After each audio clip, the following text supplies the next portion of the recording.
आप स्क्रीन पर जो ग्राफ देख रहे हैं वो है y बराबर e के घात x का ग्राफ।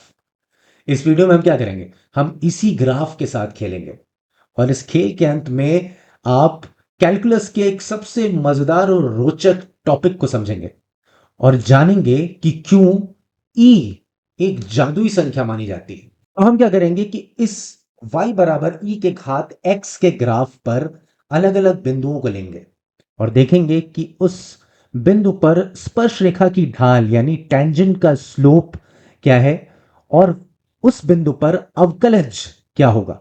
मान लीजिए हम e के घात x का मान 1 मानते हैं, यानी y का मान भी 1 होगा और ये तभी होगा जब x का मान 0 हो। तो ऐसी स्थिति में जो स्पर्श रेखा खींची जाएगी वो कुछ इस तरह की दिखेगी। ये देखिए, ये स्पर्श रेखा है और ऐसे में स्पर्श रेखा की ढाल 1 के बराबर लग रही है कि नहीं। और ये अपने आप में एक कमाल की बात है क्योंकि यही यहां पर फलन का मान भी है 1। चलिए एक और प्रयोग करते हैं। अच्छा, क्या हो अगर हम e के घात x का मान 2 मान लें। ऐसे में स्पर्श रेखा कुछ ऐसी दिखेगी। ये देखिए, और यहां पर इस बिंदु पर स्पर्श रेखा की ढाल का मान 2 के काफी निकट लग रहा है। अच्छा, क्या हो अगर हम e के घात x का मान 1/2 मान लें। ऐसे में स्पर्श रेखा कैसी दिखेगी। ये देखो, स्पर्श रेखा कुछ दिखेगी इस तरह की। ये मोटी सी लाल लाइन दिख रही है और ऐसे में स्पर्श रेखा की ढाल का मान क्या हो जाएगा, ये हो जाएगा 1/2। और क्या हो अगर हम e के घात x का मान 5 ले लें। तो इस स्थिति में भी जो स्पर्श रेखा की ढाल यानी टेंजेंट की जो स्लोप है उसका मान भी देखो 5 के कितने करीब दिख रहा है। ये देखो, ये लाइन। कमाल की बात है कि यहां पर e के घात x का मान भी 5 है, यानी फंक्शन की वैल्यू यानी फलन का मान भी 5 है। अच्छा, इन सारी स्पर्श रेखाओं और ढालों पर एक नजर डालो। तुम्हें इन्हें देख के ये नहीं लगता कि e की घात x की स्पर्श रेखा की ढाल हर स्थिति में e के घात x के बराबर आ रही है। लगता है ना, लगता है क्योंकि यही सच है।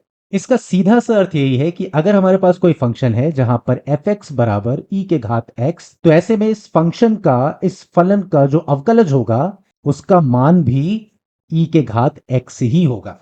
यानी दूसरे शब्दों में इसे इस तरह से भी लिख सकते हैं कि D D x of e के घात x का मान क्या हो जाएगा, e के घात x।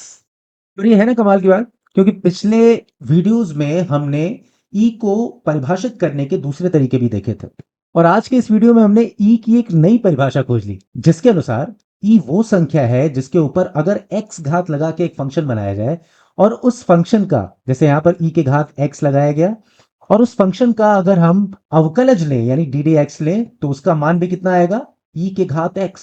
है ना कमाल।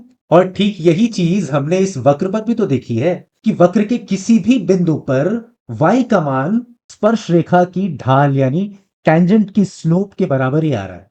और अगर अभी भी आपको ये लग रहा है कि ये थोड़ा जादुई और बड़ा रहस्य टाइप का है, तो ऐसा नहीं है। आप बिल्कुल शांत होकर सोचना और इस वीडियो को दोबारा देखना, आपको बिल्कुल समझ में आ जाएगा कि ये पूरी तरह से कॉमन सेंस पर आधारित है।